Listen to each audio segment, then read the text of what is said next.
Wah, resmi umumkan langsung, Erick Thohir belas pesan ke Presiden FIFA. Apakah ini pesan pengumuman pengunduran diri Erick Thohir dari PSSI? Begini info mengejutkannya.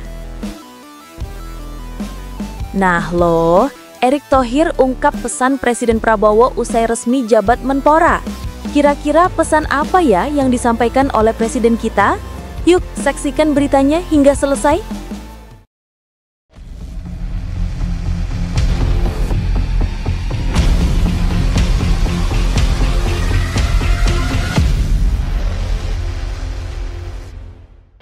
Mohon subscribe channel Timnasku Indonesia agar tidak ketinggalan informasi Timnas Indonesia.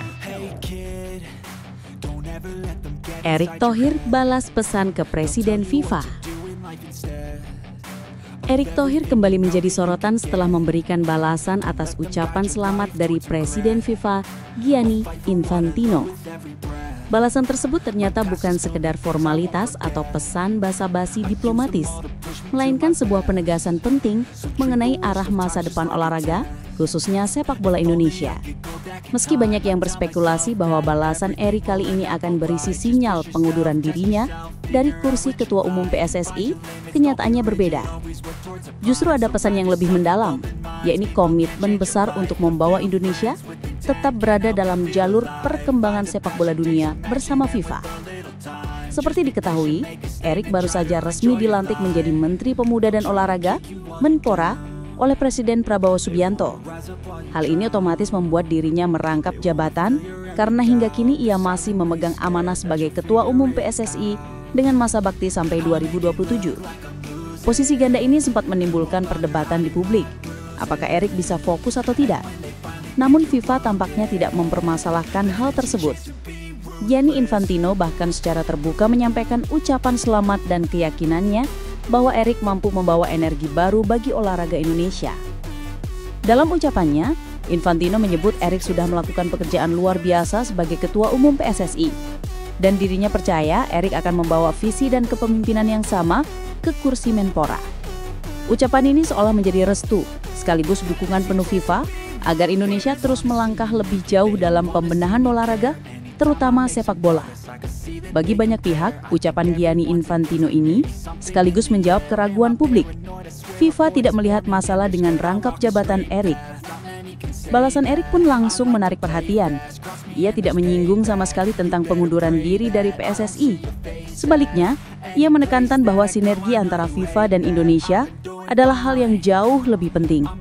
Erick menyampaikan terima kasih atas dukungan Infantino dan menegaskan bahwa melalui kolaborasi yang kuat, olahraga dan pemuda Indonesia bisa terus berkembang dan berkontribusi di kancah internasional. Pernyataan ini jelas menegaskan arah Erick. Tidak ada langkah mundur, justru ada ambisi besar untuk membawa Indonesia lebih berprestasi dengan dukungan FIFA. Lebih lanjut, Erick juga menekankan bahwa dukungan FIFA selama ini sudah sangat membantu perkembangan sepak bola Asia, termasuk Indonesia. Ia berharap kerjasama tersebut tidak hanya terjaga, tapi juga semakin erat. Artinya, Erick tidak hanya berbicara tentang jabatan semata, melainkan visi besar bagaimana sepak bola Indonesia bisa menjadi bagian penting dalam percaturan dunia. Ini menjadi sinyal bahwa Indonesia berkomitmen untuk ikut serta dalam peta besar pengembangan sepak bola global yang digagas FIFA.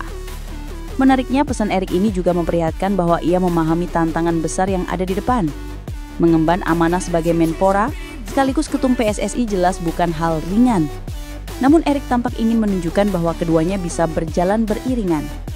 Sebagai Menpora, ia punya akses dan otoritas lebih luas untuk menyinergikan berbagai kebijakan lintas kementerian. Sebagai ketum PSSI, ia tetap bisa menjaga kesinambungan program pembinaan sepak bola nasional. Dengan kombinasi ini, justru ada peluang besar bagi Indonesia untuk mempercepat pembangunan olahraga, khususnya sepak bola. Publik ini tentu menunggu langkah nyata Erick setelah pesan penting ini. Apakah benar rangkap jabatan bisa menjadi kekuatan baru, atau justru akan menimbulkan masalah di kemudian hari? Yang jelas, balasan Erik kepada Gianni Infantino menegaskan bahwa dirinya tidak sedang berpikir untuk mundur dari PSSI. Fokus utamanya kini adalah memperkuat sinergi dengan FIFA demi masa depan sepak bola Indonesia yang lebih cerah. Bagaimana menurut kalian? Apakah langkah Erick Thohir ini tepat untuk masa depan olahraga Indonesia? Apakah rangkap jabatan ini justru jadi peluang emas atau malah bisa jadi bumerang? Tulis pendapat kalian di kolom komentar.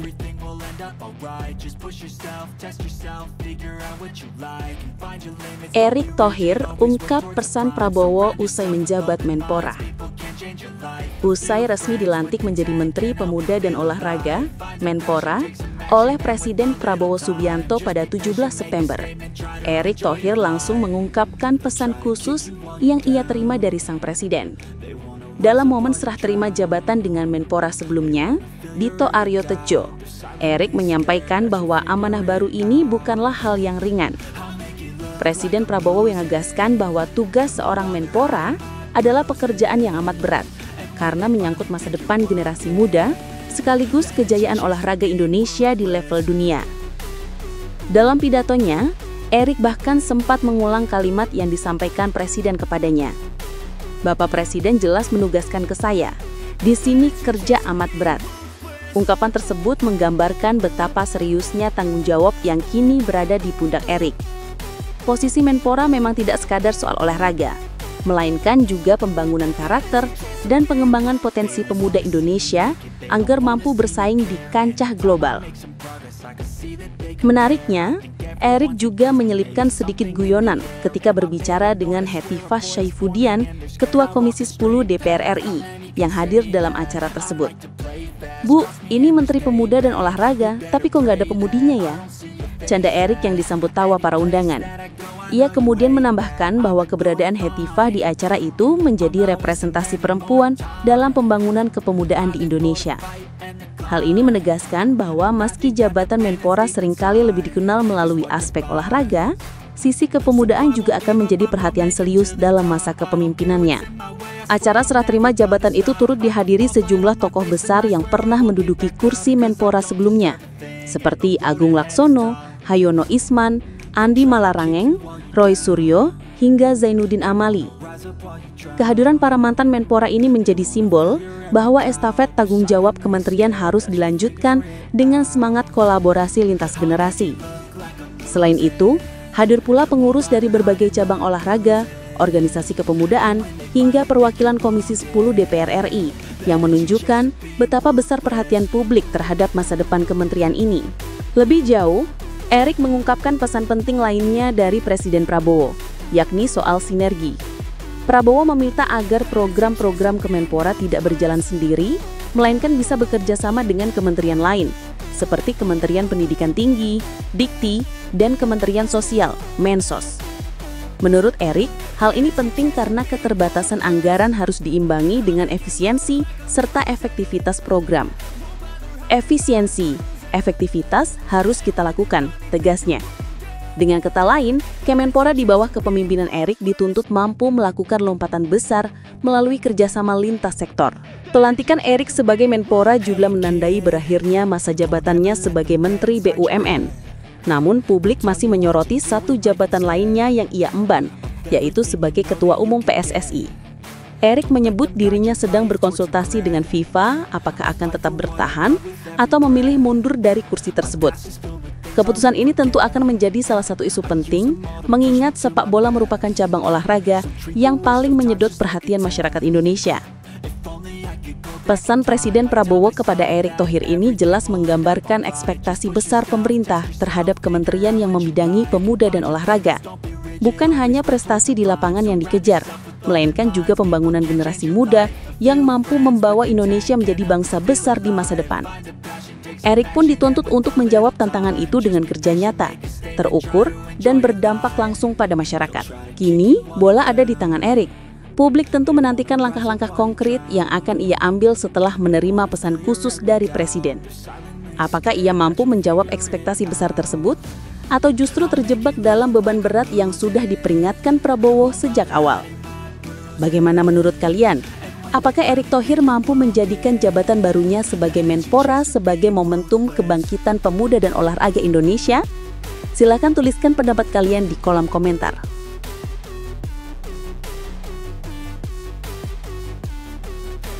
Wasit round 4 kualifikasi Piala Dunia 2026 semuanya rugikan Timnas Indonesia.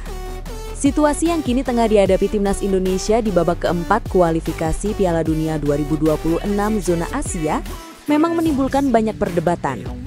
FIFA telah merilis daftar wasit yang akan memimpin laga krusial antara Indonesia menghadapi Arab Saudi dan Irak. Dari surat resmi yang ditandatangani oleh Head of Qualifiers and International Matches FIFA, Gordon Safik, tampak jelas bahwa semua perangkat pertandingan didominasi oleh wasit dari kawasan yang cukup dekat dengan lawan yang akan dihadapi Indonesia. Hal ini memantik kekhawatiran sekaligus kekecewaan besar di kalangan pecinta sepak bola tanah air. Bagaimana tidak, laga kontra Arab Saudi akan dipimpin penuh oleh wasit asal Kuwait. Sementara duel kontra Irak dipimpin perangkat pertandingan asal China.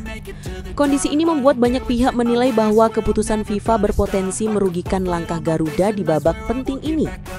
Ketua Umum PSSI Erick Thohir bahkan dengan tegas menyampaikan protes resmi kepada FIFA dan AFC.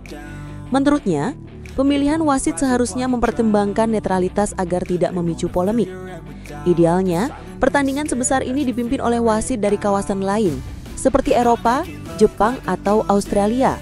Namun hingga saat ini, belum ada balasan resmi dari FIFA terkait protes tersebut. Meski begitu, polemik mengenai wasit ini jelas menambah tekanan bagi Timnas Indonesia.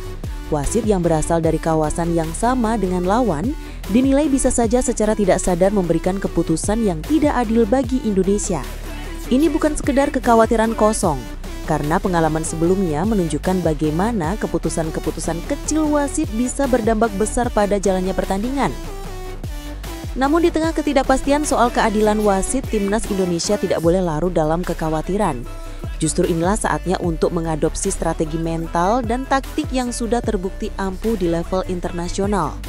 Salah satu inspirasi datang dari Jepang, sebuah negara yang telah berulang kali merasakan pahitnya keputusan wasit yang merugikan. Pelatih Jepang Hajime Moriyasu pernah memberikan pesan sederhana namun sangat dalam. Jika wasit tidak berpihak, maka satu-satunya cara mengatasinya adalah dengan mencetak gol sebanyak-banyaknya. Filosofi itu menggambarkan bahwa ketidakadilan dari luar kendali tim tidak boleh menghentikan ambisi mereka. Selama bola masih bisa digulirkan dan gawang lawan masih bisa dibobol, selalu ada peluang untuk menang. Bagi Indonesia, pesan tersebut harus menjadi pegangan penting. Alih-alih berfokus pada kontroversi wasit, skuad Garuda sebaiknya menyalurkan energinya pada permainan efektif, menyerang, dan penuh determinasi. Mencetak gol sebanyak mungkin menjadi satu-satunya cara untuk menutup celah kemungkinan dicurangi. Bahkan jika ada keputusan penalti yang tidak diberikan atau pelanggaran keras yang tidak digubris, hasil akhir tetap bisa berpihak pada Indonesia selama mereka unggul skor secara meyakinkan. Inilah mentalitas yang membedakan tim tangguh dari tim biasa. Fokus pada hal-hal yang bisa dikendalikan, bukan larut dalam hal yang di luar kendali. Cara Jepang menghadapi ketidakadilan wasit seharusnya menjadi contoh nyata. Tim Samurai Biru tidak pernah berhenti menyerang, bahkan ketika berada dalam tekanan. Mereka selalu menyiapkan skema untuk menghancurkan pertahanan lawan dengan pressing tinggi, kombinasi umpan cepat dan pergerakan tanpa bola yang terukur. Filosofi tersebut bisa ditiru Timnas Indonesia. Dengan skuad yang semakin matang serta dukungan pelatih yang memahami karakter pemain, Garuda bisa mengaplikasikan strategi serupa. Kunci utamanya adalah disiplin, stamina yang prima, dan keberanian mengambil resiko untuk terus menekan lawan. Memang keberatan PSSI terhadap FIFA tetap sah dan harus diperjuangkan. Akan tetapi dalam konteks persiapan tim, Indonesia tidak boleh bergantung pada perubahan yang belum tentu terjadi. Justru dengan mengantisipasi kemungkinan keputusan wasit yang merugikan, tim harus menyiapkan mental lebih kuat. Setiap pemain harus memahami bahwa keadilan mutlak tidak selalu hadir di lapangan. Yang ada hanyalah kerja keras, semangat pantang menyerah, dan gol yang menjadi bukti nyata perjuangan. Dengan demikian, meskipun semua wasit di round 4 kualifikasi Piala Dunia 2026 dinilai berpotensi merugikan Timnas Indonesia, hal tersebut tidak seharusnya menjadi alasan untuk pesimis. Sebaliknya, ini adalah momentum bagi Garuda untuk mengadopsi filosofi Jepang ala Hajime Moriyasu. Jadikan ketidakadilan sebagai pemacu semangat untuk mencetak gol lebih banyak. Bila hal ini benar-benar diterapkan, maka sekalipun wasit berpihak, papan skor akhir tetap akan berpihak pada Indonesia. Inilah cara paling elegan untuk menaklukkan tantangan. Tidak sekedar bertahan dari tekanan, tetapi menyerang balik dengan kekuatan penuh hingga lawan tidak punya jawaban lagi.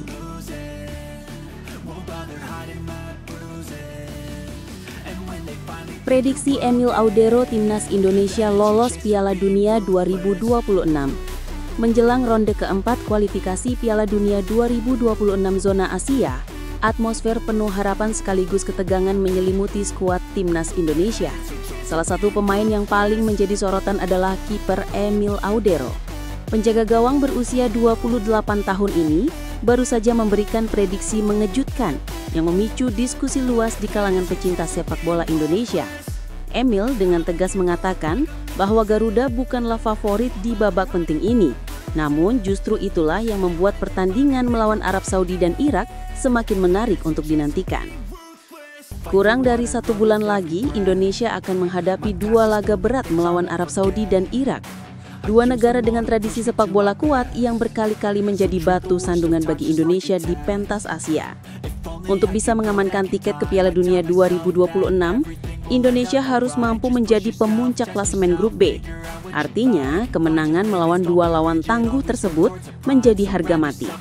Namun, Emil secara realistis menilai jalan menuju puncak klasemen bukanlah hal mudah, apalagi jika melihat catatan pertemuan sebelumnya. Di atas kertas, Arab Saudi dan Irak memang berada di level berbeda. Arab Saudi misalnya sudah 13 kali menghadapi Indonesia dengan rekor hanya 1 kali kalah. Kemenangan tunggal itu pun baru terjadi pada putaran ketiga kualifikasi Piala Dunia 2026, tepatnya pada November 2024 lalu. Sebuah momen yang cukup membangkitkan optimisme, tetapi sekaligus mengingatkan bahwa dominasi Arab Saudi masih sangat kuat. Sementara Irak lebih menakutkan lagi, karena Indonesia belum pernah sekalipun menang dari 9 pertemuan dengan hasil terbaik hanya imbang di tahun 1973. Dengan latar belakang sejarah ini, Emil menyebut peluang Indonesia untuk lolos sangat kecil, namun ia tidak melihatnya sebagai alasan untuk menyerah. Justru menurutnya, fase ronde keempat ini bisa menjadi babak paling menarik dalam perjalanan timnas. Kami bukan favorit, tetapi akan menarik untuk mencoba mengamankan tempat di Piala Dunia yang akan menjadi momen bersejarah, ungkap mantan kiper Juventus dan Inter Milan tersebut. Pernyataan ini menjadi bentuk keyakinan bahwa peluang kecil sekalipun tetap bisa diubah menjadi kenyataan jika tim berjuang habis-habisan.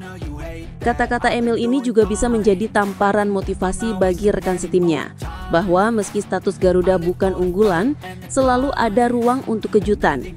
Laga melawan Arab Saudi dan Irak bukan hanya soal statistik, tetapi juga soal mentalitas dan tekad untuk membuktikan diri di panggung Asia. Dengan kerja keras, disiplin, dan strategi yang tepat, Indonesia bisa mengulang bahkan melampaui kejutan yang pernah dibuat saat mengalahkan Arab Saudi tahun lalu.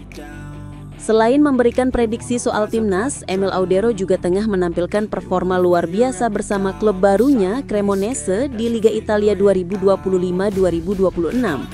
Dalam 3 pertandingan perdananya, ia sukses membawa tim meraih 2 kemenangan dan 1 hasil imbang. Lebih dari itu, Emil mencatat 17 penyelamatan penting yang menjadikannya salah satu kiper terbaik Serie A sejauh ini dengan persentase penyelamatan mencapai 81,8%. Statistik ini menunjukkan bahwa ia datang ke timnas bukan hanya dengan nama besar, tetapi juga dengan performa yang benar-benar sedang on fire. Kehadiran Emil dengan pengalaman di Serie A tentu sangat berarti bagi Garuda. Ia bukan hanya benteng terakhir di bawah Mistar, tetapi juga sosok pemimpin yang bisa menenangkan lini belakang ketika menghadapi tekanan besar. Di laga-laga penentuan melawan Arab Saudi dan Irak, kualitas serta ketenangan seorang Emil Audero akan benar-benar diuji. Prediksi mengejutkan yang ia lontarkan seakan menjadi undangan terbuka bagi para penggemar sepak bola tanah air untuk ikut berpikir realistis sekaligus optimis. Tidak mudah memang, tetapi bukankah kejutan indah dalam sepak bola selalu lahir dari situasi yang dianggap mustahil? Sekarang, bagaimana menurut kalian? Apakah prediksi Emil Audero terlalu pesimis atau justru menunjukkan sikap realistis yang bisa membuat timnas Indonesia lebih fokus menghadapi lawan? Silahkan tuliskan pendapat kalian di kolom komentar. Apakah Garuda mampu membuat sejarah dan menembus Piala Dunia 2026 atau masih harus menunggu waktu lebih lama lagi?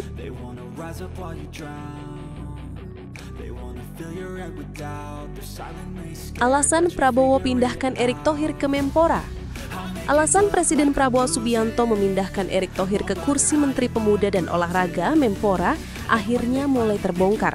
Langkah ini ternyata bukan sekedar reshuffle biasa, melainkan bagian dari target ambisius Prabowo untuk membawa olahraga Indonesia mendunia. Setelah resmi dilantik pada Rabu 17 September 2025, Erick kini diharapkan mampu mengulang sukses besar yang pernah ia torehkan di Asian Games 2018, sekaligus mengangkat prestasi semua cabang olahraga, bukan hanya sepak bola. Menurut Menteri Sekretaris Negara Prasetyo Hadi, keputusan ini diambil karena Prabowo ingin figur sekelas Erick Thohir dengan pengalaman globalnya sebagai mantan Presiden Inter Milan bisa mengawal mimpi besar Indonesia. Visi Prabowo jelas, olahraga harus menjadi salah satu wajah bangsa di panggung dunia, dan Erick dipercaya mampu mengemban misi itu. Namun, di balik keputusan itu terselip pula isu menarik terkait masa depan sepak bola Indonesia, khususnya mengenai kemungkinan kembalinya Shin Tae-yong atau STY sebagai pelatih timnas. Erick Thohir hingga kini masih menjabat sebagai Ketua Umum PSSI, meski status rangkap jabatan tersebut tengah dikoordinasikan dengan FIFA. Disinilah muncul spekulasi besar. Jika Erick tetap merangkap jabatan, sulit baginya untuk memanggil kembali Shin Tae-yong yang sudah berpisah dengan timnas. Namun jika posisinya di PSSI digantikan oleh sosok baru, pintu bagi STY untuk kembali bisa saja terbuka lebar. Hal ini membuat rumor kembalinya pelatih asal Korea Selatan itu semakin ramai diperbincangkan publik. Nama Ratu Tisha Destria bahkan disebut-sebut sebagai kandidat kuat pengganti Erick Thohir di PSSI.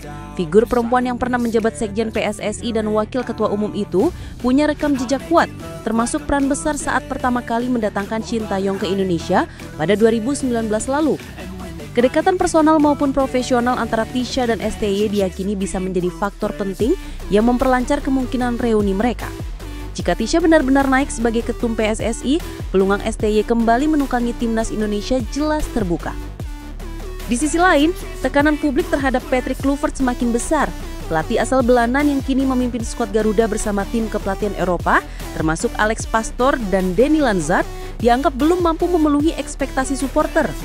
Hasil-hasil yang didapat timnas di bawah asuhannya memang belum sejalan dengan harapan fans yang mendambakan prestasi lebih konsisten. Situasi ini membuat wacana pergantian pelatih semakin nyaring terdengar. Jika benar Shin Tae-yong kembali, tentu akan terjadi dinamika baru dalam tubuh timnas Indonesia. Publik masih mengingat bagaimana STY menjadi sosok penting dalam membangun fondasi tim, mengorbitkan pemain muda, serta menghadirkan mentalitas juang yang berbeda. Meski masa kepelatihannya penuh dengan pasang surut, banyak supporter yang merasa era STY meninggalkan harapan besar yang belum sepenuhnya tuntas. Hal itu pula yang membuat isu kepulangan STY begitu menarik atensi. Ambisi Prabowo membawa olahraga Indonesia mendunia memang tidak main-main. Di satu sisi, ia ingin memaksimalkan potensi Erick Thohir sebagai Menpora untuk mengangkat semua cabang olahraga ke level internasional. Namun di sisi lain, langkah politik ini juga membuka ruang perubahan signifikan di PSSI yang berpotensi melibatkan pergantian kepemimpinan sekaligus pelatih timnas. Jika skenario ini benar-benar terjadi, publik akan melihat wajah baru federasi sekaligus kembalinya sosok lama yang dicintai fans Garuda. Kini semua mata tertuju pada langkah berikutnya. Apakah benar Erick Thohir akan melepas kursi Ketua Umum PSSI demi fokus sebagai Menpora? Apakah Ratu Tisha akan naik menggantikannya dan menghadirkan Shin Tae-yong kembali ke Indonesia? Atau justru Patrick Kluivert diberi kesempatan lebih lama untuk membuktikan kapasitasnya? Satu hal yang pasti, dinamika ini menandai bahwa Prabowo ingin menjadikan olahraga, khususnya sepak bola sebagai etalase utama kejayaan Indonesia di kancah dunia. Bagaimana menurut kalian? Apakah langkah Prabowo ini benar-benar strategi brilian demi masa depan olahraga Indonesia? Atau justru bisa menimbulkan polemik baru di tubuh PSSI dan Timnas? Tuliskan pendapat kalian di kolom komentar.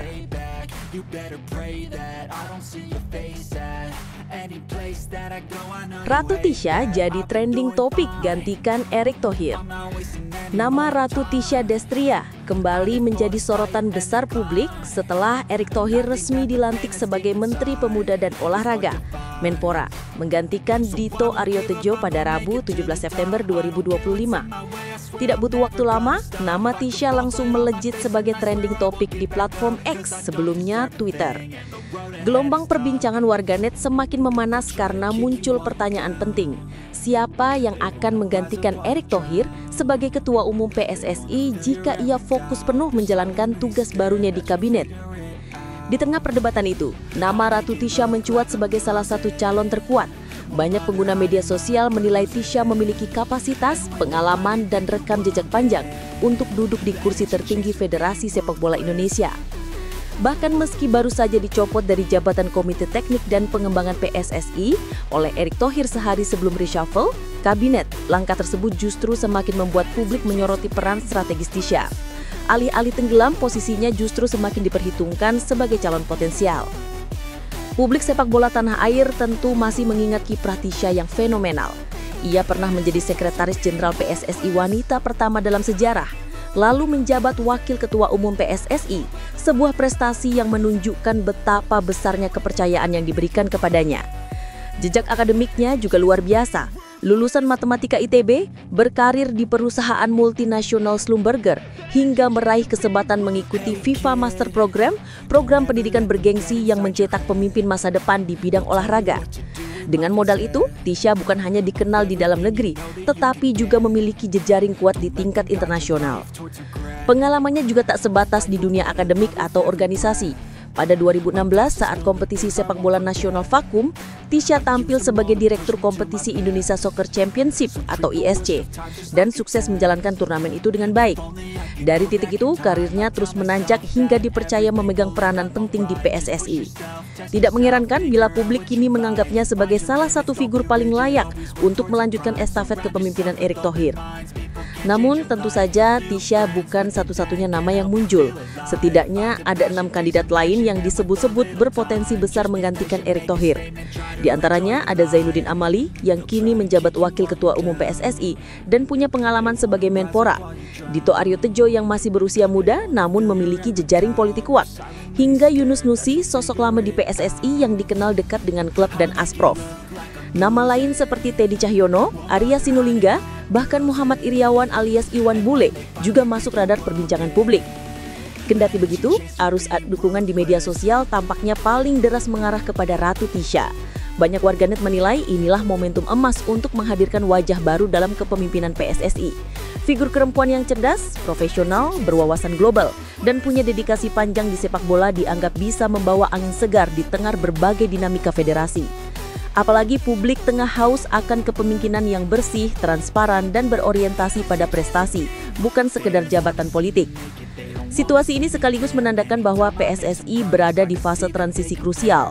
Jika benar Erick Thohir mundur dari jabatan Ketua Umum demi fokus sebagai Menpora, maka siapapun penggantinya harus mampu melanjutkan momentum reformasi yang sudah dibangun. Indonesia kini berada di jalur yang cukup positif, baik dari sisi prestasi timnas maupun tata kelola federasi. Jangan sampai momentum ini hilang hanya karena salah memilih pemimpin. Kini bola panas ada di tangan pemangku kepentingan PSSI. Apakah mereka akan mendengarkan aspirasi publik yang ramai di media sosial dan memberikan kesempatan kepada sosok seperti Ratu Tisha? Ataukah mereka akan memilih figur lain yang dianggap lebih berpengaruh secara politik? Semua mata kini tertuju pada langkah berikutnya, sementara warganet terus mengawal perdebatan ini di jagat maya. Bagaimana menurut kalian? Apakah Ratu Tisha memang sosok paling tepat menggantikan Erick Thohir sebagai Ketua Umum PSSI? Atau ada figur lain yang lebih layak? Tuliskan pendapat kalian di kolom komentar.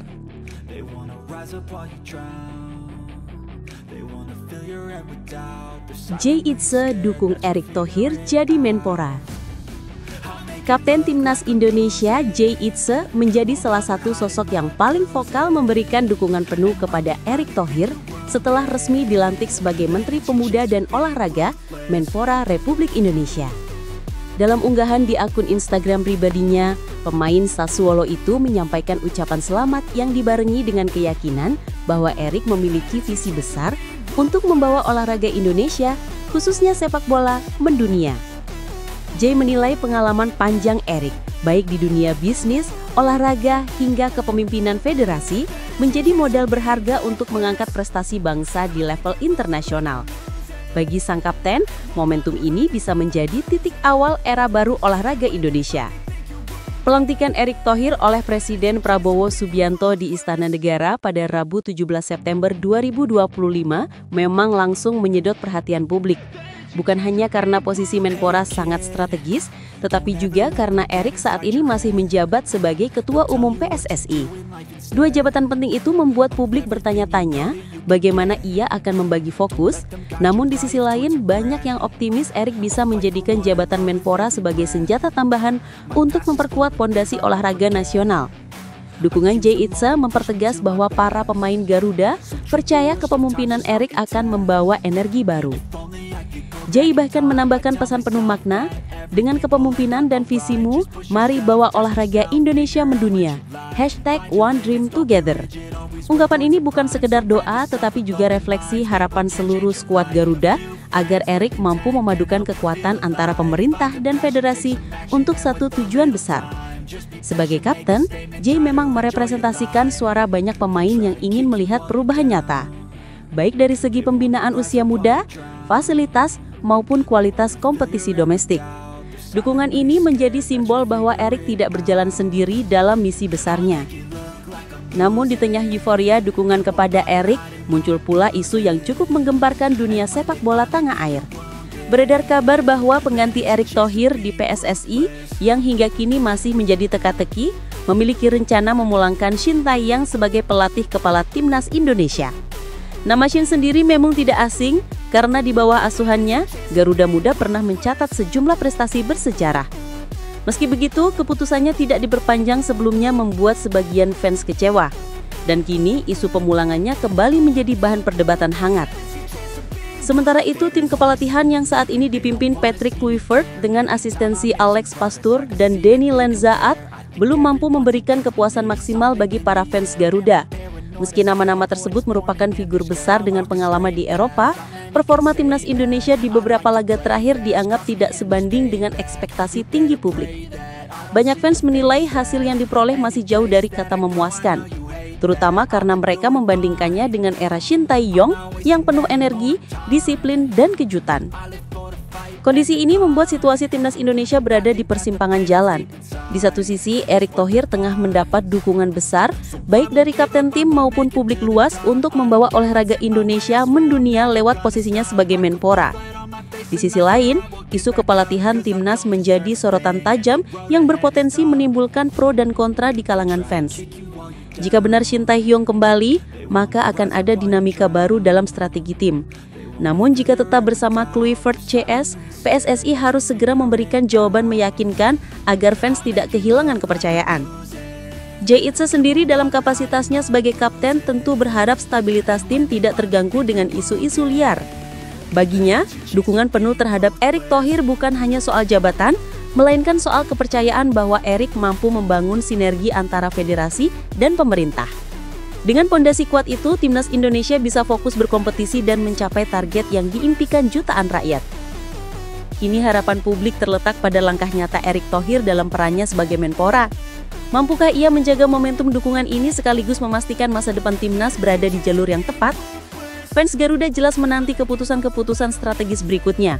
Sementara Jay Itse dan rekan-rekannya siap mengerahkan kemampuan terbaik demi satu tujuan, mengibarkan merah putih setinggi-tingginya di panggung dunia.